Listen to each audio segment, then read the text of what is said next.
All right, well, here we go again. We're going to talk about the first chapter of Mark 1, the way of the Lord and the geography of discipleship. That is our theme for today. Last time we talked, we were focusing on what does it mean to say that this is the gospel about Jesus Christ, the Son of God. And today we're going to be talking about the way of the Lord and the geography of discipleship.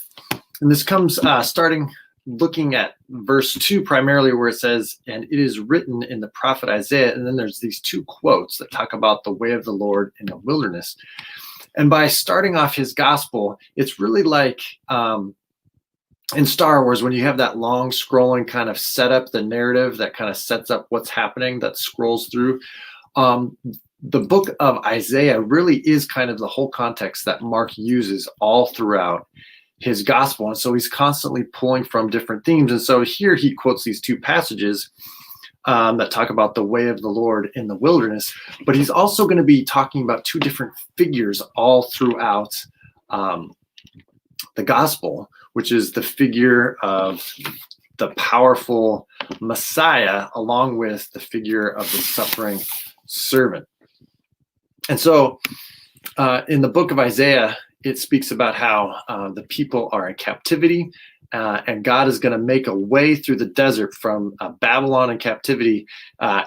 He's going to kind of prepare a highway through the desert all the way back to Israel, to Jerusalem, and bring his people back on this highway. And we know, according to the Gospel of John, that Jesus himself is called the way, that he is the way, the truth, and the life. And so Mark isn't just saying that Jesus is going to take us on that way, but rather that he's going to disciple us into the way of being Christ-like. And so the whole gospel, the whole story in Mark is supposed to be teaching us who Jesus is, but it's also supposed to be conforming us to the way of Christ. And so what is this way that that Mark is going to be leading us into, this way of Christ, this way of God in the wilderness? Well, there's really two different figures that we get in the book of Isaiah, particularly Isaiah 40 moving to the end, is we get the powerful deliverer, the Messiah, or the Christ, which we already talked about in the last video. This is the deliverer sent by God to do mighty acts of deliverance in order to deliver the people from whatever is happening, the slavery, the oppression, just a bad situation. The Messiah is supposed to come in power.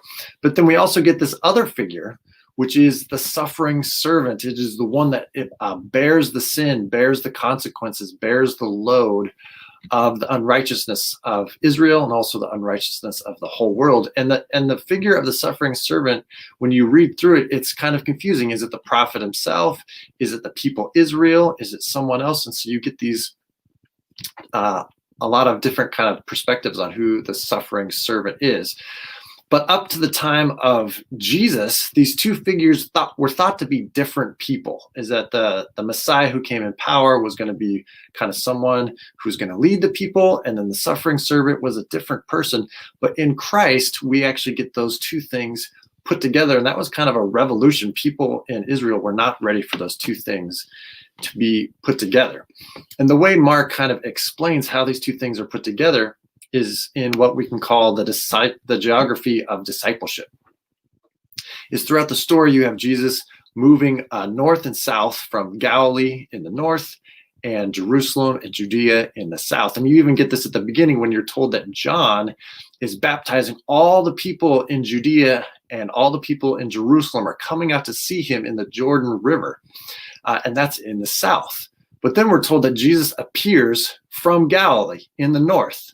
Right. And so it's kind of like he comes out of nowhere and enters into the baptism that John's doing. And then, of course, he goes back to the north. And so he kind of starts his ministry by being baptized in the south, kind of where the power center is. But kind of he starts doing his own thing in the north, where he goes back up to the city of Capernaum in chapter 1. He preaches with authority. He casts out demons, and then he starts going around to all the different villages in the north. And we get this kind of the Messiah in great power, casting out demons and doing all sorts of things. But then in the second half of the gospel, you get this transition where you get all these stories of Jesus on his way from the north from Galilee in the north to Jerusalem in the south. And this is where you get all the hard sayings of Jesus, reminding his disciples to count the cost, to remember that he's going to Jerusalem to die. And in the south, you really get the suffering servant, that Jesus has come not to be served, but rather to serve many and to offer his life as a ransom for many. And those are all the things that happen in the south. And so we really need to pay attention as we read through the Gospel of Mark, that there's this geography of discipleship, and that there are these two things, is that there is the power of Christ that is being offered to us for our salvation, but there's also the suffering of Christ, and that we are supposed to live into those two things. And too often, I think we separate those two things instead of living into the power or the might of Christ. We just kind of live this life as if it's just one of suffering, and it's just a biding of time until we die and go to heaven, or that life is kind of mostly a tragedy and there's not that much victory. And then others of us just kind of live in the north, is that we just live from victory to victory, and we just have this expectation that everything should be victory. And then when it's not, there's disappointment. And that's because we've forgotten the suffering servant, that we too live in the in-between times. So as you're reading through the Gospel of Mark, as I hope you are, we're doing one chapter a week as a church, and anyone else who wants to participate, just be mindful of the geography of what's happening. And it's more than just north and south. It's also in the cities and in the country.